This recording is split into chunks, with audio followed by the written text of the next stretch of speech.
Welcome back to another episode of Real Chumps. We're chatting about movies feels like hanging out with friends. I'm your host, Marcel, and with me as always is my co-host, Danny. This week we continue our month-long series of romance movies with the 1998 film The Wedding Singer, directed by Frank Coraci. Coraci. No, whatever. I'm going to go with Coraci. Written by Tim Hurley, starring Adam Sandler, Drew Barrymore, Christine Taylor, Alan Covert, and many more. I should have added, and Billy Idol. I forgot Billy Idol. I know. Me too. I was like, funny. So funny. Okay, well, hey, before we jump into our movie today, we wanted to remind you to please subscribe wherever you're listening right now, or if you're watching on YouTube. Just make sure you turn on those notifications so you never miss an episode and are always up to date with everything that we're doing. Join the conversation by following us at Real Chums, so you can send us messages, letting us know what your thoughts are after episodes publish, or if you just listen to an old episode, let us know. And at the end, if you really like this episode, we'd love it if you left us a review because it also helps us get discovered.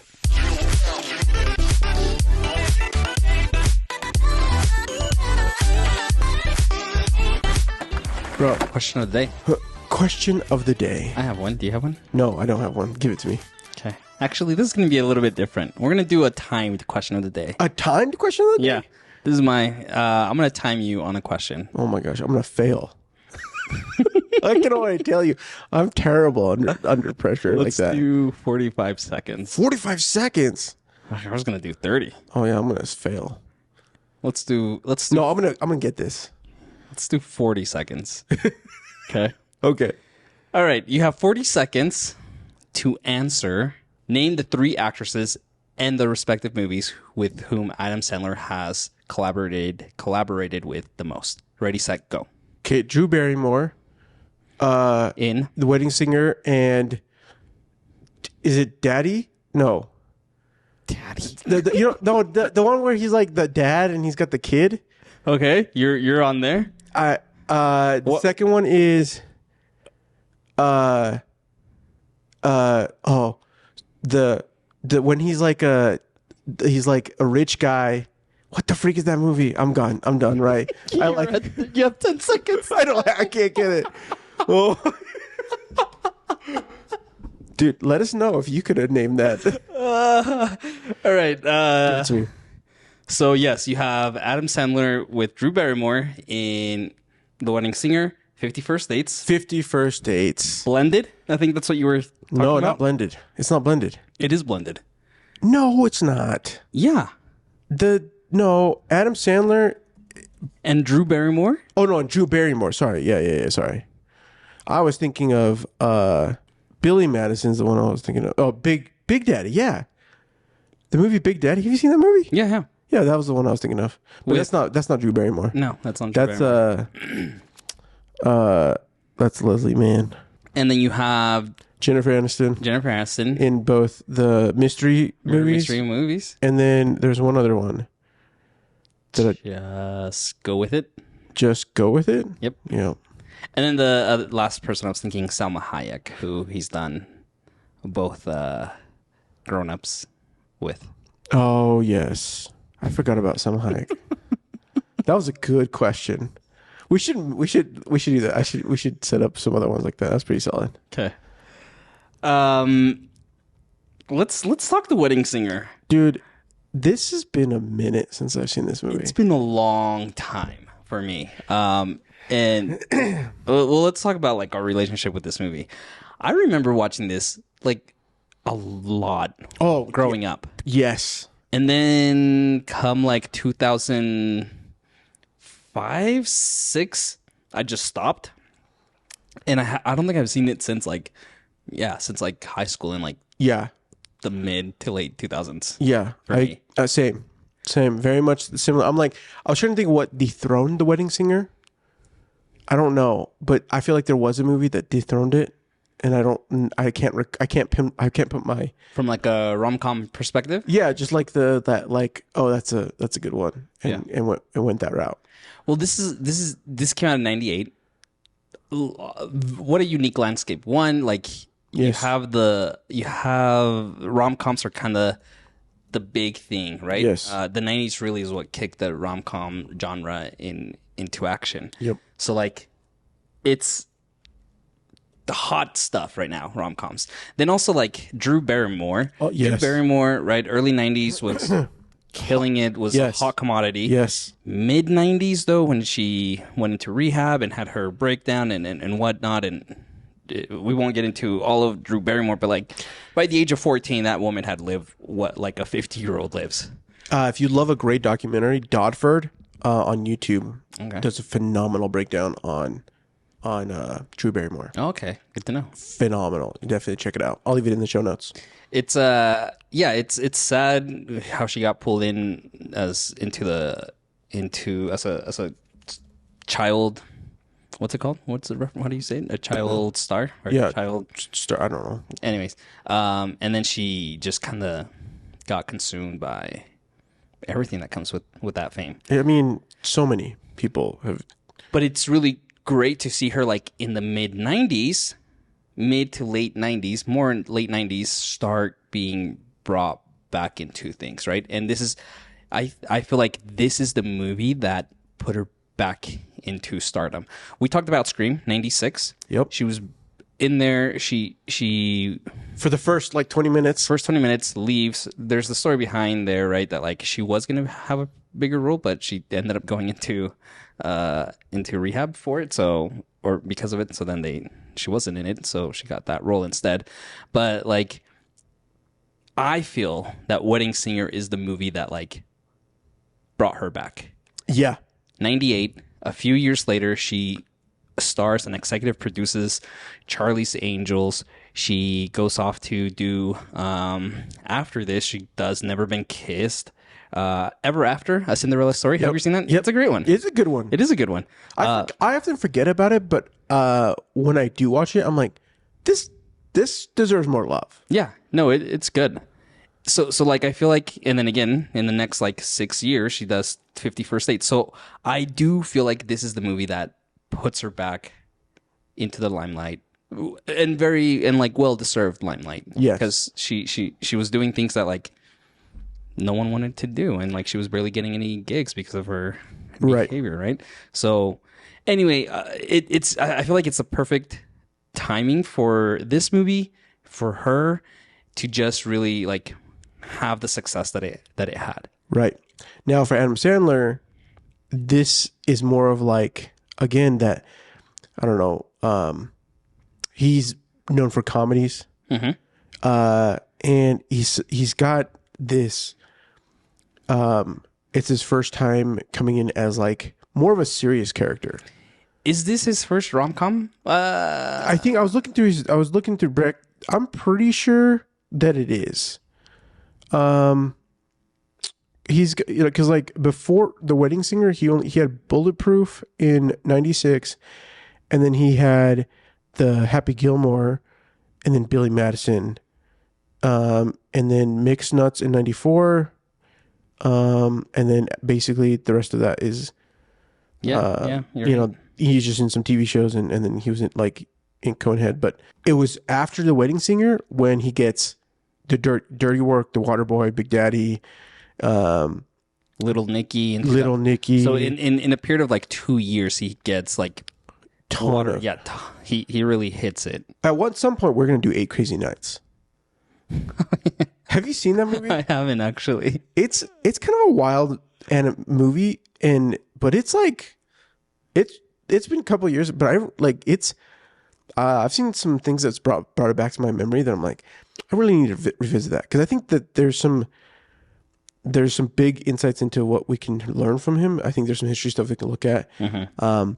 But I mean, Adam Sandler becomes a huge star throughout this time, like during the 80s. I mean, my entire high school, I think, you know, people are quoting Happy Gilmore, Billy Madison, people loving the Wedding Singer as some of their like top rom-com of choice. The Waterboy gets quoted and like loved by every high school kid, male there. Little Nicky becomes that like movie that like my older friends and like they kind of like gravitated to for whatever reason. It's kind of like a weird cult classic type movie. Anyways, good stuff. And the thing is, like, you can count on Adam Sandler.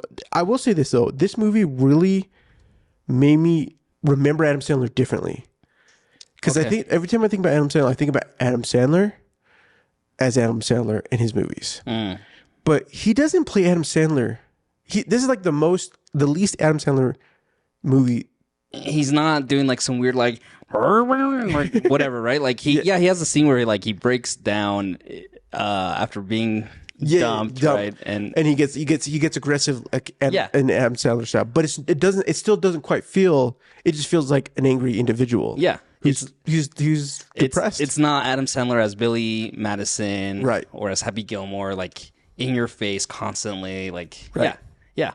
And I think that's what makes it his character obviously like really charming and lovable, right? Yeah, because he's not you. And you could have easily, again, the writer and director are longtime friends and collaborators of Adam Sandler, and they could have easily been like, hey, let's dig into that aspect of what you bring into a character, right? And bring it here to Robbie, right? But they don't, which shows like great restraint on their part to like not dip Adam Sandler back into that casting, right? Well, look, this movie is about a wedding singer who was once a band who wanted to later I'm going to give a better description of the movie. Plot synopsis for this movie is a wedding singer who is been singing, is in love with the idea of love, gets left at the altar, and then spirals and ends up finding an unlikely love interest while helping her prepare for her wedding. Perfect. I love this movie. Bro,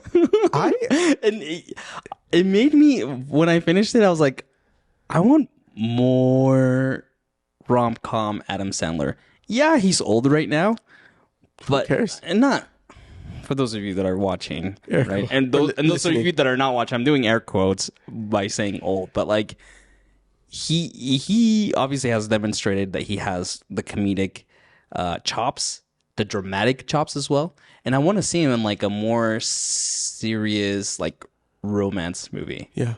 I really do.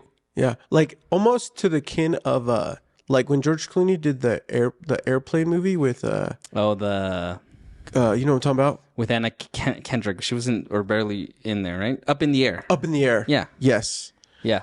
Okay. Yeah, like, yeah. Where like they just come back and it's just a romance movie, and it's an older like. Or are you thinking or like a Tom Hanks in The Terminal? Yes. That also another great option, right? Something like that. Yeah. Yeah, it'd be great. He would be really good in that. Yeah. He'd be charming, with experience, wisdom, trying to find love. Dude, Adam. Netflix, Adam, guys, come on, work something out, please. Yeah, make it happen. I like, for a little bit, I was like, oh, I forgot that he has the mullet. Oh, the curly hair mullet, and the mullet's back in a strong force.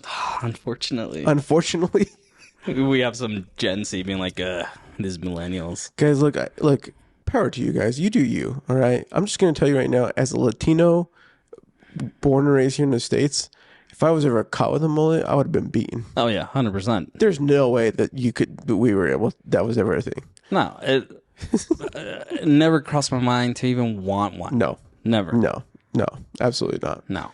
But again, power to you. Rock that mullet if you need you. You do you, boo. Julia, look, when I think about Drew Barrymore, honestly, this is like the Drew Barrymore I think of. In what sense? I think just in like sense of like the like her iconic smile, like the Drew Barrymore of like the charm, that Drew Barrymore had at such a young age. Yes, it was lost because of life hit her hard. Yeah, and here's where it comes back. When she smiles, it's like like life is okay. Yeah, you know that she just has a very powerful, like contagious feeling of like hope and love, and just beauty, you know. And it was great to see that again after many years of not watching this movie. So there's something about her when we're introduced to her character, right? yeah, At this wedding, she's a waitress, hits that guy in the back of the head, and like her reaction of like, oh, I smacked someone. yeah, But like it felt so genuine and real, right? And then like she walks away, and then she goes outside and is out by the steps, and like it's so fun, and it really sets her up. It sets us up as viewers to really be on her side, right? For her to say, I don't know if I'm gonna get married because Glenn hasn't. We've been engaged for 2 years, Freaking right? Glenn. And it's like, why would someone not marry someone so charming and Yes. just so kind and lovable, right? Like we immediately are on her side, yeah. and it's a great way to have done that through such physical comedic acting. Yeah. So that brings us down. We're actually gonna do the checklist for this movie. Yes, for new listeners, last year for our rom-com episode, we created a checklist of what makes a rom-com, what makes a truly great rom-com. Yep. And we've revisited it a couple times. We're gonna do it this time. Yep. So let's start with the meet cute. Yes. So set the stage first. Meet cute. So Adam Sandler just finished rocking out at a wedding. He steps out. He charms the crowd, works the crowd really well, walks out because he sees a kid who has been drinking Where his brother Sammy had given this kid a thing of alcohol, and he's over there. He knows he's about to puke. He's like, "Let me help you out. Okay, let's." So he walks him out. He walks him out of the venue. So he's like, and the kid's puking, and he sees Julia on just taking her break, or like taking a second to like get fresh air. Yeah. Get off her feet, and they have just a casual conversation. And it's so casual about like, hey, you were really great on stage. Yeah. Is he okay? Yeah, I just didn't want him throwing up in front of family. Oh, I'm glad you brought him out here to throw up in front of me. Yeah. Right? Like, It's just like it's just like fun. Yeah. yeah. He talks about how he's getting married tomorrow, the following day, right? Right. And how she's engaged, and hopefully they can set a date. The very casual, simple way to introduce our protagonist. Do you like this meet cute? I do. Now I'm gonna say, when looking at, so Carrie Fisher helped with this script, Yeah. and I'm gonna say, I don't know, it was her, Adam Sandler. So a lot of people ended up like helping doctor the script. Yeah. I don't know what it was before, but I think between collective writing, between whatever, this is why the rest of the movie feels very conversational and very natural, and I truly appreciate it. What I love about the meet cute in this sense is that Julia and Robbie are just two individuals who work at the same venue, and that they are just two individuals who have the same ideal that places them on the same plane of just being like to have, they're just kind. They want to be kind. Yeah. And there's something so lovable about both that moment to have that for these two characters. Because we are immediately put into the situation. Because so in this meet cute, we know that he's getting married tomorrow, like you said. And how the fact that he's working the night before his wedding is wild to me. Yeah. Two, that she has been in a relationship, but Glenn, and she wants that, and like they share that little moment, like of being like together. Like you're gonna find it as much as I have, Yeah. right? But the ridiculous situation comes immediately right after the bat, which is our next little moment of ridiculous situation, and the fact that we see Adam Sandler and his crew, and he's at the altar, and they're starting to think, what is happening? And they go, hey, she left. But the whole time he just has this like smile. He's just like she's gonna come. Oh, she's coming. She probably had some makeup. Yeah. Emergency. She just wants to look her best, right? You know, not in a care, no realization. He's not trying to. Right. Like he is in love with the idea. Well, I think he did love her, right? No, he did. Yeah, he did. And in love with her, and in love with being able to get married, right? That like there is no doubt for him at all. Yeah. Like, he has no cold feet whatsoever. So for him to just be like, yeah, no, she's coming. Don't worry about it. And then when he gets the bad news and he goes into the tent and just starts losing it. It's so great. And we just see it from like from like everyone else's perspective looking outside. So good. But the ridiculous situation, to me, the whole ridiculous situation is the fact that these are an individual who just got stood up. Yeah. Versus one who officially engaged and has a date, right? See, but the thing that I think for me is that's not the ridiculous situation for Julia, is that she's with a man, that is completely a buffoon. One, I'm going to tell you right now, when Glenn, what's the actor's name for it's Adam something? No, Matthew Glave. Matthew Glave, when he first comes on screen and then he comes on the screen the next time, I truly thought I was like, is that the same person that first came on screen? That cannot be the same person. And like the entire movie, I was just like, should I watch that? Was it that same guy? It's like he had scruff or something. Yeah, and then all of a sudden he didn't have scruff. He looked like way homeless or like not as like successful for some reason. In first time. The very first scene that we see him in. Where he he like, it's like, because he's playing off, she's like, hey, why are we gonna marry? And he's like, oh, he's like trying to play it cool, and he's like, oh, trying to like do the whole like, oh, I'm a cool guy, I'm gonna try to fix this thing with like a quick fix of some kind. And then all of a sudden the next thing I'm like, wait, he's like some successful dude who Wall Street guy who is a dick. Like, wait, these are two same people? What happened? So I got thrown off a little bit. I don't know what it was. It just however happened for filming days, whatever that situation was, it was a little bit jarring.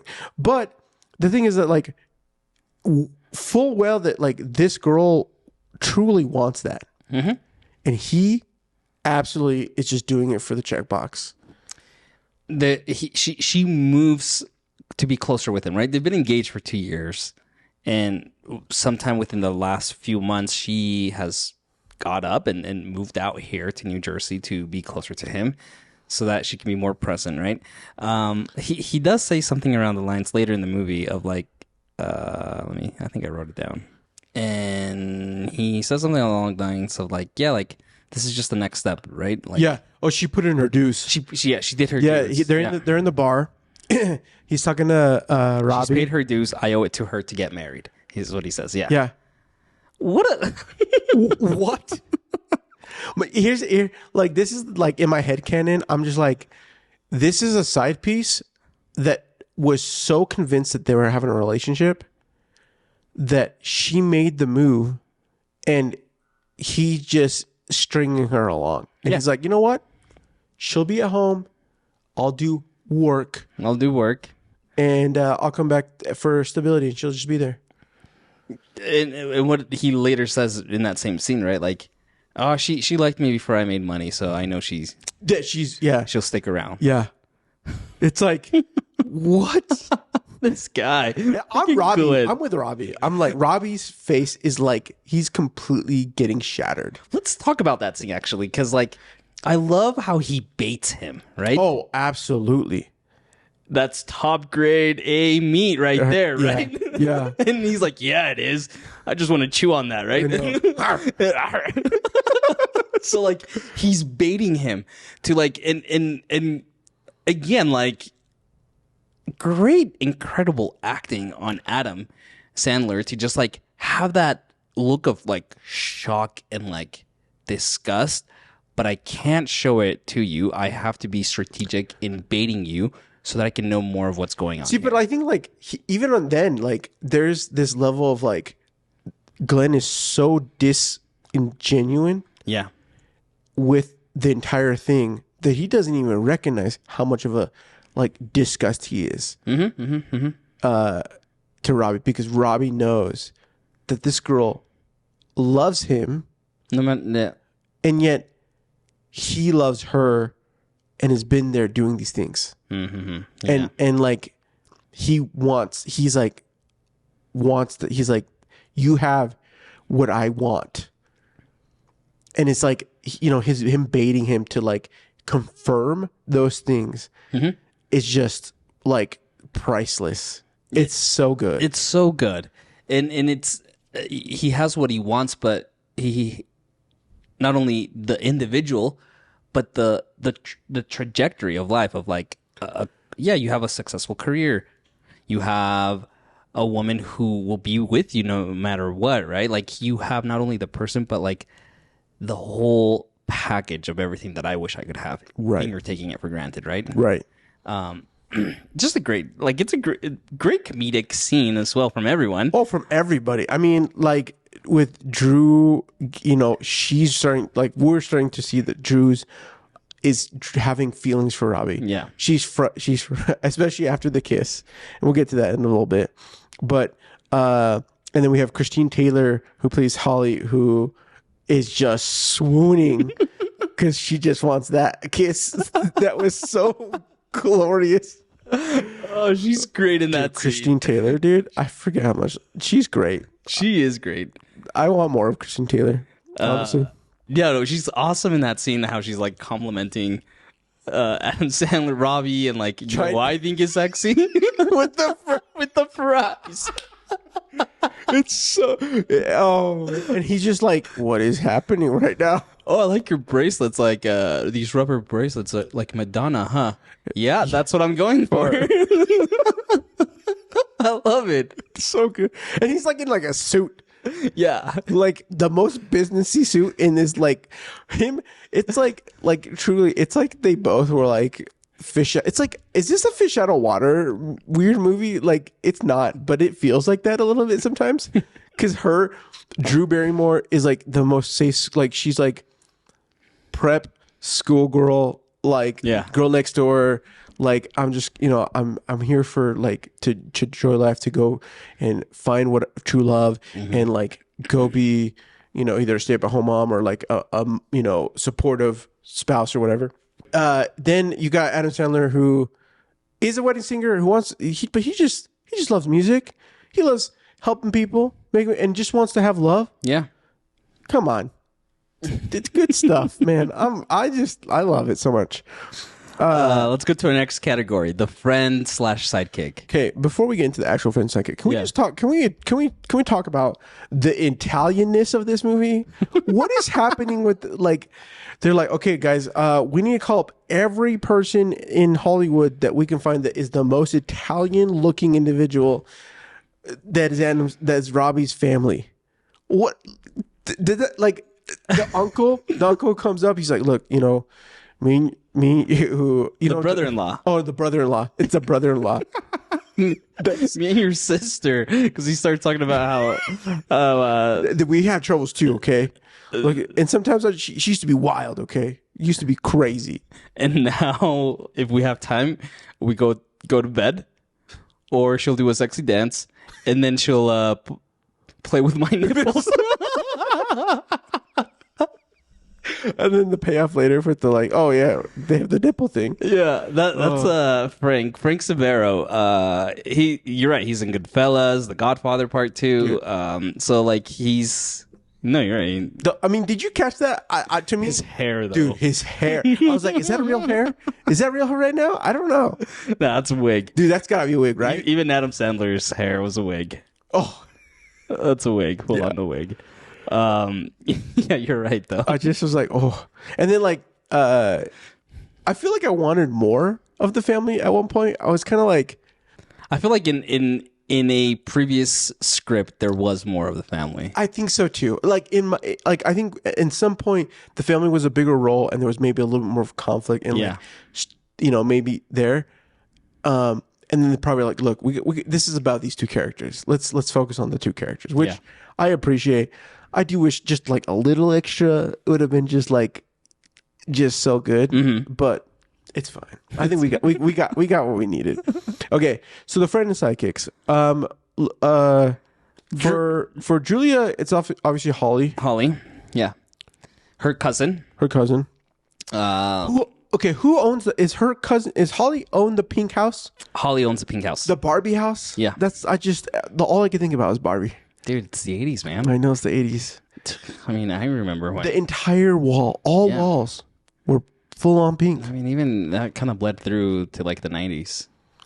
Yeah. Yeah. So that's her house. They're cousins. She's living there. The unique aspect of Holly's character is that she's the complete opposite to Julia, right? She gets around. She's okay with that. She has a reputation. Yeah. Okay. And not just the reputation, but like she's the one that also challenges Julia to like come to this realization, both Julia and Robbie, of the feelings that they have for one another. Right.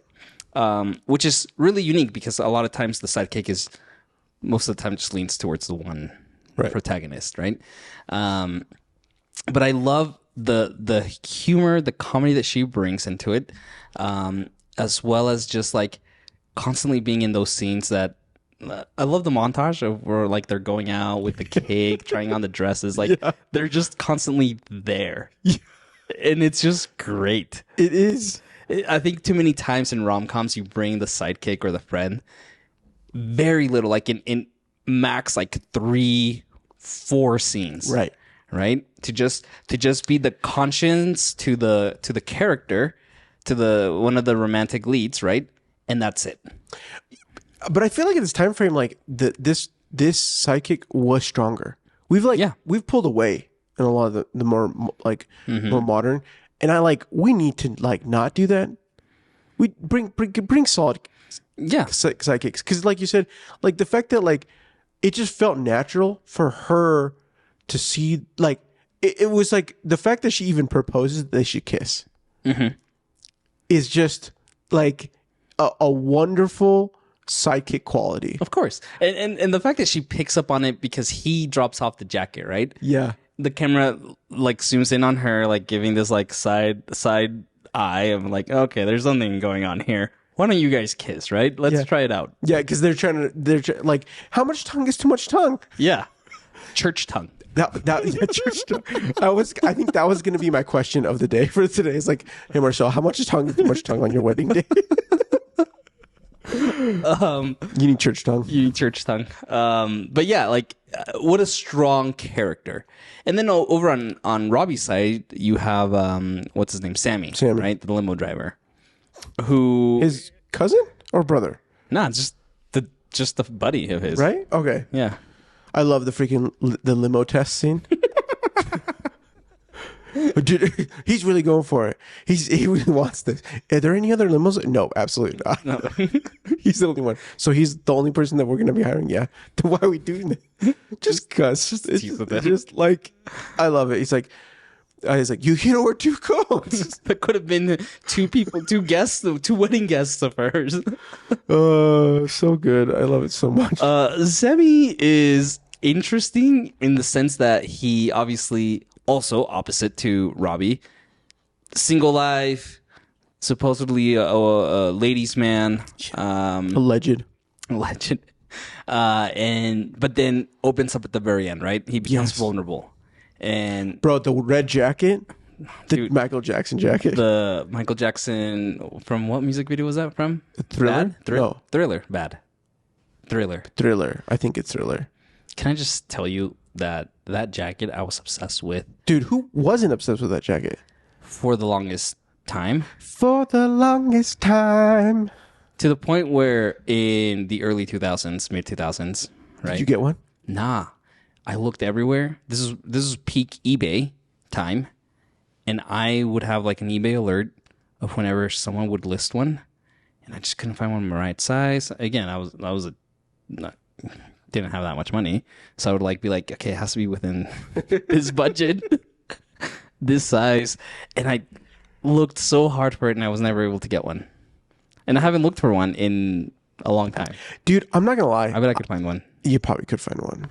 and I would still wear it. I've actually never owned a leather jacket Okay. or a jean jacket, and I feel like I'm missing out. I feel like that's something that honestly should be two essentials in a wardrobe. But yet you don't have any. I know. I feel like I'm a freaking dweeb. I'm like, do you have? You have a jean. I bet you have a jean jacket. I don't have a jean jacket, but I do have a leather. I have like 2 leather jackets. Have you had a jean jacket before?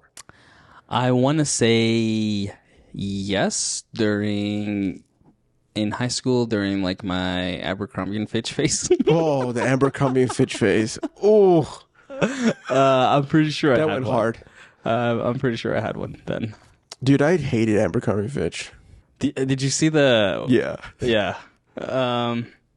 We'll talk about it another day. Sorry, we digress. Anyways, no, I think Sammy was okay sidekick. I think him opening up does help him a lot. And I think it brings wins for the sidekick. Yes. Especially because he gives that line that all I want is what is that? He's like, all I want is for someone to hold me and tell me everything's going to be all right. Dude. Right? And that's all we want. That's all we want. But that's what the whole movie hangs on to. Yes. Right? Yes. And not only that, but like what makes this movie even great is because some of the that's what we want in life. Yeah. In actual life, we just want to have someone who will hold us at night and tell us everything's gonna be okay. Yeah. Yeah. In fact, this concept of like coming home and having somebody just like give you a kiss is in the new Mr. and Mrs. Smith. Have you been watching this? I haven't seen it yet. Go on. They have a whole moment, and the way they go about this is an interesting Mr. and Mrs. Smith. Like the way they went about it. I'm like, it's growing for a couple episodes. Like, I don't know about this, but it's growing on me quite a bit. Is it all out? I think it's all out. Yeah. Oh, okay. I thought it was. No. I thought they just did 2 episodes and then one a week. No, I'm. Oh, then I'll binge it then.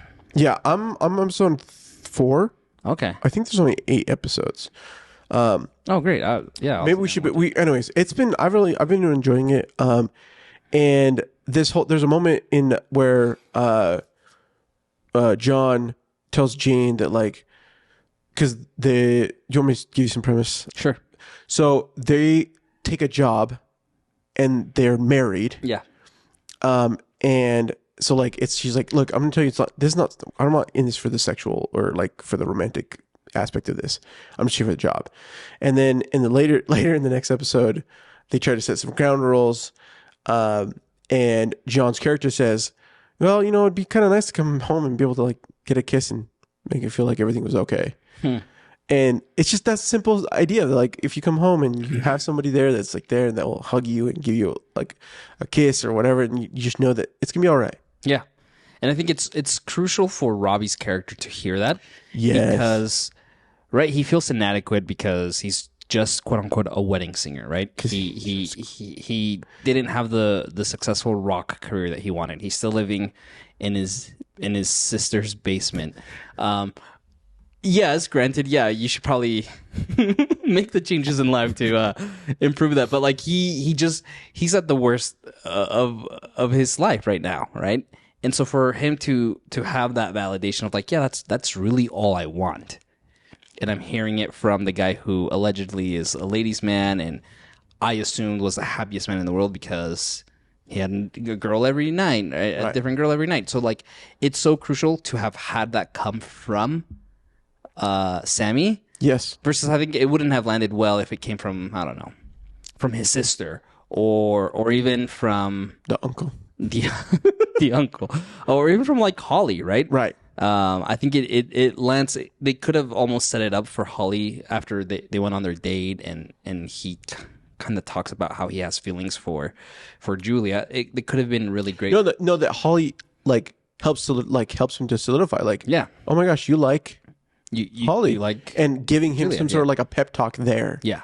To like, look, don't be. I mean, she kind of does, but at the end of the day, like that could have been a moment. But I agree with you with the fact that like, not only do like what Sammy's character brings is like again that realization that like, oh, no one's perfect, no one's got it figured out, and really they just want the same things, and one is trying to go for it, and the other one is putting on a facade. Yep. Right, and that feels so. That makes you feel so much more. Because I mean, you see Robbie at like he's just freaking at his lowest. Yeah. He's depressed. He's trying to get drunk. He's trying to like say no, my life. It's all a lie, and I'm going to do what you do. And who cares about having love and like connection? Let's just have let's bring him in and take him out. Take him out. I'll pay for their cab because I'll feel bad afterwards. I was like, that's what happened. I love that line. I know. It's so good. Okay, the setting and location. I love. Okay, what's your perspective? What do you love? I love that this is in the 1985. The setting, right, and it has to be because it's the wedding singer, right? Yeah. This is before DJs. Yeah. There's that comment about DJs. I know, right? that was so good. So like, I love that this movie is mid 80s. I also like. I didn't think of that, but like, I also love that it's in the 80s. It feels like it's so nostalgic. I mean, they nailed the costume. They nailed the hair, Makeup, the whole kit caboodle. And I also love that it is like he's a wedding singer, and so a lot of the venue is in these like wedding events. Yeah. And that's such a because it's a wedding event, like weddings period are always just we're Sadie's recommended that we should do a month of wedding movies. Oh, okay. And I think we should. Yeah. Because all sorts of things all sorts of movies have been made around weddings. Yeah. That are all great. To their own sense. And I think like it just provides such interesting opportunities that really amplify this story. Yeah. And again, New Jersey, wherever, middle of nowhere, New Jersey, like that's not the look. It's not even. I wouldn't even consider it as like the location. But it's the fact that it takes place in 1985, right? Yep. Which gives precedence and gives opportunity to leverage all these cultural, nostalgic aspects of the 80s. My favorite. What's his ex-girlfriend's name? Linda, take off my Van Halen shirt. I don't want you to curse it. Literally, Jamie Lee Roth. Jinxing the band to break up. Oh man, Van Halen. I love Van Halen. Yeah. Which is your favorite Van Halen singer? I grew up listening to both of them. I did too. And so, like for me, I loved both just because they brought such a unique voice and skill set to the band that really meshed with what was already there. Yeah. And what's your favorite song? I love Jump. Dude, that's really good. Foreplay / Long Time. Okay. It's my favorite. I like Jump too, but I there's something about Jump that it just like go ahead and jump. Hits me every time. Like if it plays, I'm just like, yeah, this is gonna play the whole time. Did I ever tell you I saw them live? What? Yeah, so back in like 2000. Bro, I'm jealous. 2008? 2007. Oh, I remember this. This is when they got back together with David Lee Roth. Yes, I remember this. The first time, right? And they came. Well, no, they didn't come to. No, they went to Vegas. They went to Vegas. Me and my friends wanted to go, and we were trying to decide if we could make it work. But I think part of it was we couldn't convince our parents to allow us to drive to make the drive because we were up north. Yeah, an extra hour, so it's like 4 hours because it's what 4 hours here. It's 4 hours here. Yeah. So like 5 hours for whatever reason was like a big like I don't know about that. Yeah, no, we did like we did a 1 day trip We left Friday afternoon. Got there Friday night, and then, or no, we left like Friday morning. Saw them that night, and then drove back the next morning. Nice. And It was glorious. it was great. We sat all the way. They performed at the Mandalay Bay. We digress, but it was an incredible show. Dude, just Van Halen, man. I'd love it. Heart is coming. Just on a side on other bands. I like Heart too. Oh, okay, yeah. They're coming to Salt Lake this year, and I'm thinking about going. Anyways, good stuff. Good bands. I love, honestly, I think part of the charm of Robbie is the fact that he is a wedding singer. He was in a band. We have this backstory that we don't know. Because, like, when we see Linda and we see Robbie, it's like, what's the story there? What's the story there? Yeah. And I love that we don't get that story. Well, we get We get a small glimpse of. She says, when I got thinking about it, I'm in love with Robbie of then, right? Who was performing, who had these dreams of becoming a great rock artist and his band. So, like, we know that. Yeah, but that's it. Yeah. That is it. Like, we aren't given, like, what their relationship has been. And also, like, I love that we don't see them as a couple. Yes, that's what I was going to say. That's Right? what I was going for. It's like, I love that we don't see it as a couple. Because, like, it is, like, it's they could have had a moment. They could have been in a different script. They could have had some moment where, like, before we even get to Drew Barrymore and the meet cute or anything, we have a moment of them together. He goes to work. Then we get the meet cute.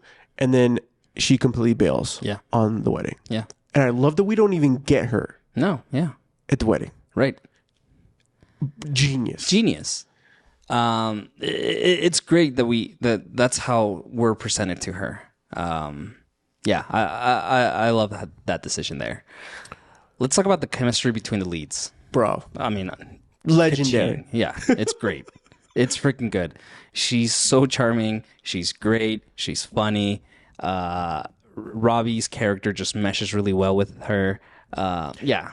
I think they both, to me, I just feel like they both love the script. Like, I just feel like they love the script. They love the characters. They're just loving the being able to come together and make this movie. Mm-hmm. That, like, they're just all in on doing this. That obviously translates to, like, their professional friendship and relationship, right? That they've kept doing movies together. Yeah. And so, like, the chemistry is there. It's very, very tangible. And I think he has better chemistry with Drew Barrymore than he does with Jennifer Aniston. Yes, 100%. Yeah, right? Yeah. That's not a diss to Jennifer. No, she's great. I think that with Murder Mystery, him and Jennifer Aniston, what they have is the bantering couple. Yes. Right? Yeah. They nail that. Uh-huh. But having, like, a chemistry that, like, you in a romance or a rom-com movie, you want to feel that. Yeah. You want to feel like, oh, there's, like, real connection, which was the issue that I had with last week's episode. Yeah, with right? The Ugly Truth, I was going to say, is like, although I felt like it's just when you see it juxtaposed to this, you're like, oh yeah, you know, like it was a little bit, but it, like the drive to want them to ship them, yeah. You know, like, rom-coms was just prepping us for shipping. Shipping, we know they're going to be together, right? We know that at the end of the movie. It's the whole movie. It's the whole movie. We just want to see these interactions, Yeah. This chemistry on screen, right? And they nailed it perfectly. Yeah, so good. All right, the conflict that separates our lovebirds. We touched on this, with the fact that Holly, they're discussing. Have you kissing? Have you thought about how you can do the kiss at the altar? You know, like, what's it going to be? Is it you going to go full tongue? Going to go a little tongue? No tongue? No, more like church tongue. But then having Robbie come back to give it, which is the jean jacket. Is that correct? Is that what he brings back? He brings back a jacket, right? Yeah. That's actually Drew Barrymore's jacket. Okay. That the director, I believe, like, loved it so much that said, like, you should have that as part of your costume. Just a quick funny fact. Anyways, but with the aspect of her, him realizing that Glenn was a freaking jerk. Yeah. And the fact that like he couldn't bring it to himself. Well, at a point he couldn't, like initially he couldn't do it. And then he talks to Sammy and he tries to go back. That moment when he goes back to see True and she's in the dress in her room talking to herself about their wedding. Yeah. And seeing her, and I'm like, oh, the freaking, again, nostalgia with him outside with the trench coat. She's up in the window. That just felt like, I mean, you think of Breakfast Club. Yeah. And you're thinking of all these like other iconic movies of like this style, the 80s, like so good. So good. That scene, so he leaves, right? Because he sees that. But then we further create this division by him going and get a real job. Yeah. Right? Dude, I love that scene. He's begging for Can I just get 10 voice lessons for just a business card. just a business card? Look, I just need to get a job so I can win this girl over. Yeah. So he can impress this girl. So when he comes back home and she's there, she has a gift for him, and he lashes out at her because no, you were being fake. Like, you're being materialistic as well, right? Like you're marrying this guy because he's gonna provide for you. And that, I love that fight because it's something I think a lot of times in rom-coms, like the reason they split up or they separate is at times like petty, not necessarily petty, but like a lack of communication. Yeah. And it's like, so perfect, like while you were sleeping. Yeah. I think it's a perfect example of this. We reviewed this in episode 3 or whatever it was. Yeah. And like that premise is exactly that. Yeah. Like there's literally just like they just wouldn't talk to each They other. just wouldn't communicate, right? Right. And it's like, come on, you guys. But Here, they do. they do communicate, but because of like, I don't know, like there these ideas or like there's a set of like cultural standards of trying to, because she talks to her mom about it, right? Mm-hmm. And which one I did find it weird that she's like in her wedding dress, like in her room With the blinds open? Yeah, of course. Yeah, I know. I know there's a lot of these little moments in this movie that you're like questionable, Yeah. but we look past it, We look past it. all of it. Yeah. No, but she asked her mom, and she's trying to get real connection, which we don't get much of her mom. Right. But we get this moment and her just reiterating, look, he has a job. He's just going to take care of you. Mm-hmm. And that's what you need.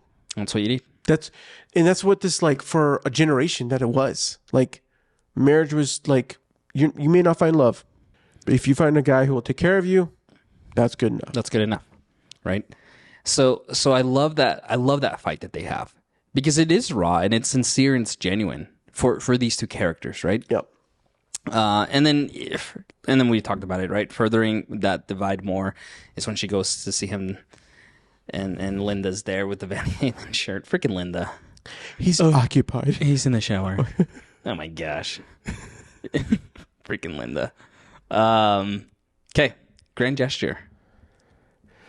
Oh. It doesn't get any more grand than having Billy Idol introduce you. Him. It doesn't get more grand than him going to a swan-headed flight attendant using your friend's credit card to get on a first-class flight to meet the girl of your dreams, To stop her from marrying this dick. meeting Billy Idol while telling the entire first-class cabin about. I love how everyone's just huddled around him as he's telling this story. I love they have that much room. Yeah, to right? huddle around. Everything about that sequence I absolutely love. Like, it's cheesy. I love it. It's funny. You have obviously Billy Idol show up there randomly, and like it all just comes together perfectly. This level of cheese is what I want in my rom-coms. I need this easy cheese out of a can to be in my movies. Yeah, I love it. I mean, but I also love the payoff that he's like, I have a song. And he's writing a song. Yeah. Like it's like he hasn't made a song in years or whatever. Like we get that he wanted to be a songwriter. He says that, right? Oh, I'd love to be a songwriter, right? But he writes this sad song.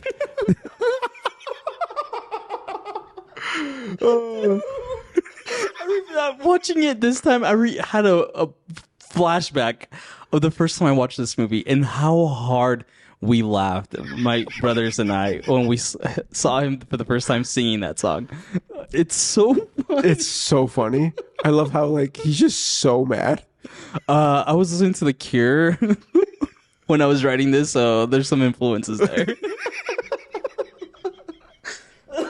Oh, so good. And I wanna die.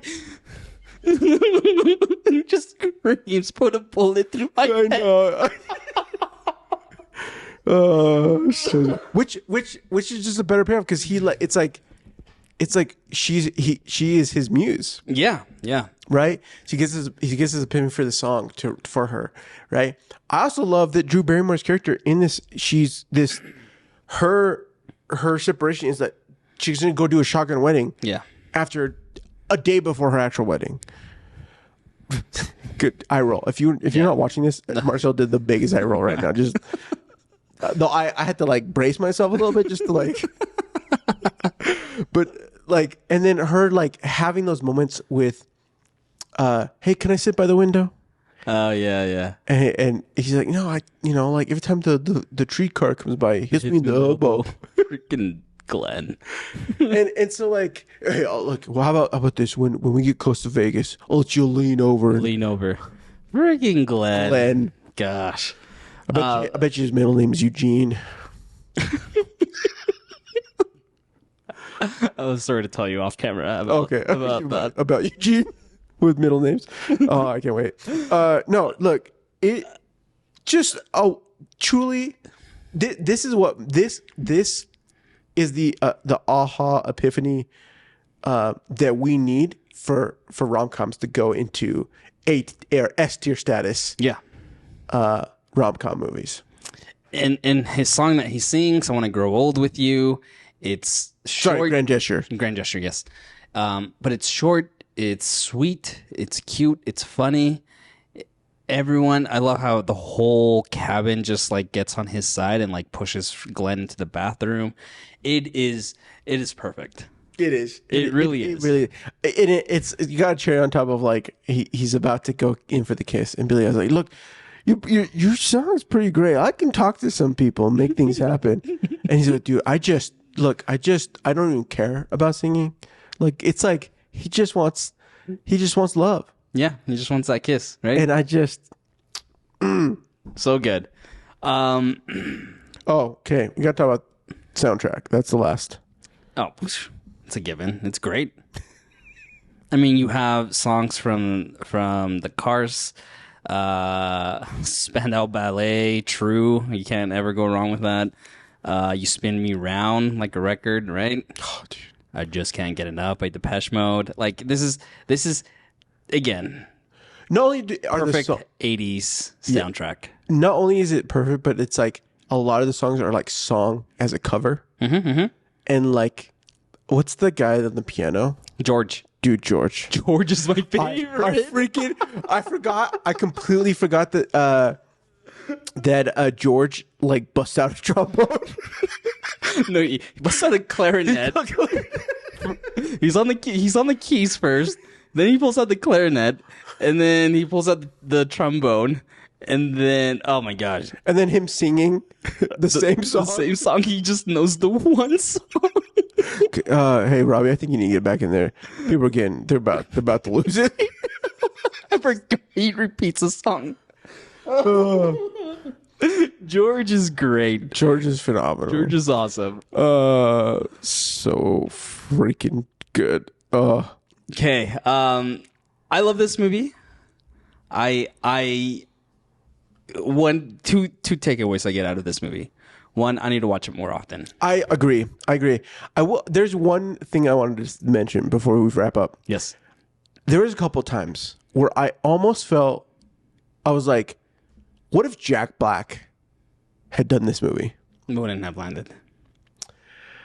And then I thought, did Jack Black pull moments from who he is from this movie? For like the holiday. No, just like as his character, as who he is. Yeah, as his persona, as the Jack Black persona. Yeah, because like there are moments in this movie that all I can feel, I'm like, who came? Like this feels so like moments in the movie that I'm like, this feels like Jack Black. I know you wouldn't feel this, but I did, and Sadie did, but it wasn't very often. And I don't think it would have landed, right? For the record, I don't think it would have landed. But it was very apparent that there was like this moment of like, whatever. Well, I'm trying to think of like, Shallow Hal? Was that like his first big movie? I can't remember. That came out in 2001 though. No, he's later. I truly am like, this has got to have been some influence for him. Like in my core, you think the persona of Jack Black had a slight influence of Robbie's character, of little, I don't know. That's the one thing that I was like, not that it was critique, just like I had this feeling of like, what is this? What's happening right now? I mean, maybe. Yeah. Because he didn't get his big break until, he was in High Fidelity, which came out in 2000. So, yeah. Anyways, just interesting take. No, but tell me where you love. One, I need to watch this more often. Yes.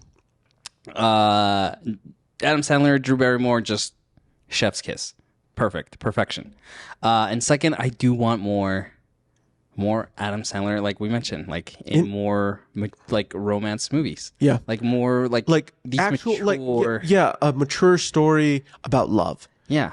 I think and more just drama of like stuff that like And I know we're getting him soon in that Spaceman movie, which I'm really excited about. Yes, it's anyways, I back you up on that. I think this is S tier movie, and I'm glad we watched it, and I'm excited to watch it on a regular basis. We hope you enjoyed today's episode, and we'd love it if you could subscribe on whatever platform you get your podcasts. We put a lot of love into these episodes, and we'd love to see what you think of it in a review. Because it does help us get discovered. And let us know, what are your favorite moments from The Wedding Singer? What did we miss?